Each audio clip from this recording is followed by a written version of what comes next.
সকলোকে পুনৰ সম্ভাষণ জনাই আৰম্ভ কৰিছো 14 ফেব্ৰুৱাৰী শুক্ৰবাৰ ৰাশিফল। নমস্কাৰ, মই আচলতে অপূৰ্ব জনা দত্ত। বন্ধুসকল, ৰাশিফলৰ মূল ভিডিঅ'লৈ যোৱাৰ আগত পঞ্চাং অনুসৰি আজিৰ দিনটো কিছু তথ্য আপোনালোকক জনাব বিচাৰিছো। আজি হ'ল 14 ফেব্ৰুৱাৰী 2025 শুক্ৰবাৰ। প্ৰথম লেখেৰে 1431 ভাস্কৰাব্দৰ আজি ফাগুন মাহৰ প্ৰথম দিন। আজি সূৰ্যোদয় পুৱা 6:05:59 আৰু সূৰ্যাস্ত হ'ব সন্ধিয়া 5:11:27। আজি তিথি হ'ল কৃষ্ণা দ্বিতীয় তিথি, নক্ষত্ৰ পূৰ্ব ফাল্গুনী, যোগ অতিগণ্ড আৰু কৰণ হ'ল তৃতীয়কৰণ। আজি কোনো শিশুৰ জন্ম হ'লে তেওঁ ৰাশি হ'ব সিংহ ৰাশি, ক্ষত্ৰিয় বৰ্ণ হ'ব, মতান্তৰ হ'ব বৈশ্য বৰ্ণ, অস্তুত্বৰ মতে মংগল আৰু বিংকুত্তৰ মতে শুক্ৰ দশ লাভ কৰিব। আৰু আদ্য ঋতু হ'লে আজি সাদিনীয়া কান্তা যোগ হ'ব। বন্ধুসকল, আপোনালোকে যদি আমাৰ এই ভিডিঅ' ফেচবুকত প্ৰথমবাৰ কাৰণে চাইছে পেজটো ফ'ল' কৰিব আৰু ইউটিউবত যদি চাইছে তেনেহ'লে চেনেলটো ছাবস্ক্ৰাইব কৰি কাষত থকা বেল আইকনটো প্ৰেছ কৰিব, যাতে অনাগত দিনত আমাৰ এষ্ট্ৰলজি ভিডিঅ'সমূহ আপুনি সহজে পায়। 12টা ৰাশি আছে। মেঘ ৰাশিৰ পৰা মীন ৰাশিলৈ এই ৰাশিকেইটা আজিৰ দিনটো কেনে যাব তাকে জনাম, গতিকে আপুনি ভিডিঅ'টো শেষলৈকে চাব আৰু পাৰিলে বিভিন্নজনলৈ শ্বেয়াৰো কৰিব। বন্ধুসকল, আপোনাৰ যদি মেঘ ৰাশি হয় তেনেহ'লে আজিৰ দিনটো আপোনাৰ কাৰণে শুভ আৰু মংগলময় হ'ব। আজি আপোনাৰ কামত সহজে তাৰ ৰিজাল্ট পাব, অৰ্থাৎ যি কাম কৰে তাৰ ভাল ৰিজাল্ট পাব আৰু নতুন নতুন অপৰচুনিটি আপোনাৰ হাতত আহিব। আজি আপুনি যিকোনো ক্ষেত্ৰতে আজি ফলপ্ৰসূ বা ফলৱতী হোৱাৰ যোগ থাকে। আজি আপোনাৰ কাৰণে ভাল। বিষ ৰাখিলে যদি আপুনি বিষ ৰাশিৰ ব্যক্তি হয় তেনেহ'লে আজি স্বাস্থ্যক লৈ আপুনি সচেতন হ'ব, পিতৃ মাতৃৰ স্বাস্থ্যক লৈ আপুনি সচেতন হ'ব। আজি প্ৰেম ভালপোৱা এইবিলাকত ক'ৰবাত নহয় ক'ৰবাত আপোনাৰ সমস্যা আহিব। টকা পইচাৰ ক্ষেত্ৰত অলপ সাত ধৰি চলিবলৈ যত্ন কৰিব। ইয়াৰ পিছত আহিছো মিথুন ৰাশিলৈ। যদি আপুনি মিথুন ৰাশিৰ ব্যক্তি হয়, ওচৰ চুবুৰীয়া, পৰিয়াল, বন্ধুবৰ্গ সকলোৱে আজি আপোনাক সহায় কৰিব। আপোনাৰ প্ৰত্যেকটো কামতে আজি জ্যেষ্ঠজনৰ বা আপোনাৰ কনিষ্ঠজনৰ মৰম, শ্ৰদ্ধা, আশীৰ্বাদ সকলো থাকিব। আজি আপোনাৰ কাৰণে ভাল দিন। আৰ্থিক স্থিতি ভাল হ'ব আৰু ব্যৱসায়িক গ্ৰোথ দেখা গৈছে। ইয়াৰ পিছত আহিছে কৰ্কট ৰাশিলৈ। যদি আপুনি কৰ্কট ৰাশিৰ ব্যক্তি হয় তেনেহ'লে আপুনি আপোনাৰ চেষ্টা আজি বহুত বেছি প্ৰয়োজন হ'ব। যিকোনো ক্ষেত্ৰতে আপোনাৰ ওচৰত নতুন সুবিধা থাকিব। নতুন কৰ্মৰ কাৰণে আপোনাৰ সময় আৰু সুযোগ দুয়োটাই পাব। জ্যেষ্ঠজনৰ পৰামৰ্শ লৈ আগবাঢ়িলে শুভ হ'ব, স্বাস্থ্যৰ ক্ষেত্ৰত উন্নত হ'ব আৰু মাটি বাৰী প্ৰপাৰ্টিৰ সম্পৰ্কীয় কামবিলাক আপোনাৰ হৈ থাকিব।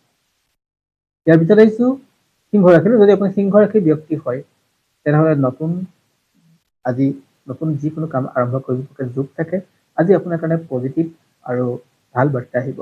ৰাজহুৱা ব্যস্ততা বাঢ়িব, স্বাস্থ্যৰ ক্ষেত্ৰত উন্নত হ'ব, সমান্তৰালকৈ ৰাজহুৱা স্বীকৃতি পাব। আজি ৰাজনীতিক ব্যক্তিসকলৰ কাৰণে উত্তম দিন। ইয়াৰ পিছত আহিছো কন্যা ৰাশিলৈ। যদি আপুনি কন্যা ৰাশিৰ ব্যক্তি হয় তেনেহ'লে আপোনাৰ ক্ষেত্ৰতো আজি নতুন খবৰ আহিব। পঢ়া ছাত্ৰ ছাত্ৰীসকলৰ কাৰণে যথেষ্ট ভাল দিন আৰু যিসকলে খেল ধেমালি বা ক্ৰীড়াৰ লগত জড়িত তেওঁলোকে সুনাম অৰ্জন কৰিব পৰা আজি দিন। আজি নতুন খবৰে আপোনাক মনটো আন্দোলনত উত্তৰণ কৰিব। আজি আপোনাৰ কাৰণে পজিটিভ হ'ব।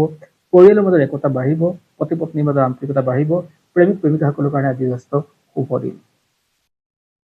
ইয়াৰ পিছত আহিছো তুলা ৰাশিলৈ।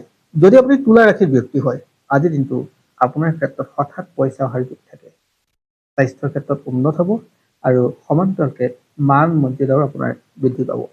বিবাহিতসকলৰ কাৰণে আজি যথেষ্ট শুভ দিন বুলি ক'ব পাৰি আৰু ঘৰুৱা সম্পদ বৃদ্ধি হোৱাৰ দিন হয়।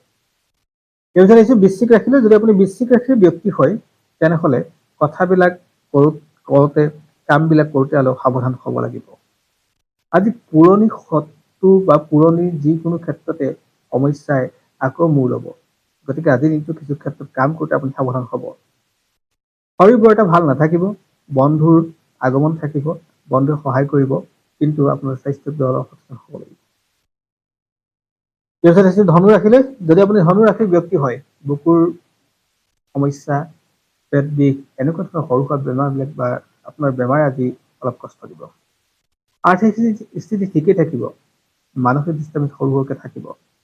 আজি আপোনাৰ ক্ষেত্ৰত ঘৰুৱা যি সমস্যা আছে সেই সমস্যাবিলাক আজি কমিব। কেৱল স্বাস্থ্যৰ বাহিৰে আপোনাৰ প্ৰত্যেকটো ক্ষেত্ৰতে আজি পজিটিভ বাৰ্তাই আহিব। এই বিচাৰিছো মকৰ ৰাশিলৈ। যদি আপুনি মকৰ ৰাশিৰ ব্যক্তি হয় আৰু আপুনি যদি বিবাহিত তেনেহ'লে আজি কিন্তু আপুনি ধৈৰ্য ধৰক। অন্যথা আপোনাৰ ক্ষেত্ৰত পতি পত্নীয়ে হওক, আপোনাৰ পৰিয়ালৰ মাজত আন্তৰিকতা ক'ৰবাত নহয় ক'ৰবাত বিকৃত হোৱাৰ যোগ থাকে। ছাত্ৰ ছাত্ৰীসকলৰ কাৰণে যথেষ্ট শুভ দিন বুলি ক'ব পাৰি। আৰু আজি আপোনাৰ ঘৰত যদি শুভ কাৰ্য আৰম্ভ হৈছে তেনেহ'লে সেয়াত আপুনি মন পণ কৰি কাম কৰক। আজি আপোনাৰ কাৰণে ভাল হ'ব। আৰু সমান্তৰালকৈ স্বাস্থ্যৰ আপোনাৰ পজিটিভ বাৰ্তা আহিব। ইয়াৰ পিছত আহিছোঁ কুম্ভ ৰাশিলৈ। যদি আপুনি কুম্ভ ৰাশিৰ ব্যক্তি হয় তেনেহ'লে সংযমী বংশলৈ যিকোনো কাম কৰিবলৈ আৰম্ভ কৰক। শত্ৰু আপোনাক সমস্যাত পেলাব, ব্যৱসায়ত বাধা আহিব, গতিকে আৰ্থিক স্থিতিও আপুনি চম্ভালি কাম কৰিব। ইয়াৰ পিছত আহিছোঁ মীন ৰাশিলৈ। যদি আপুনি মীন ৰাশিৰ ব্যক্তি হয় তেনেহ'লে সৰু সৰু কথাবিলাক কামবিলাক কৰোঁতে অলপ সাৱধান হ'ব। সৰু সৰু কথাবিলাকতে আপুনি উভতি খোৱাৰ যোগ থাকে।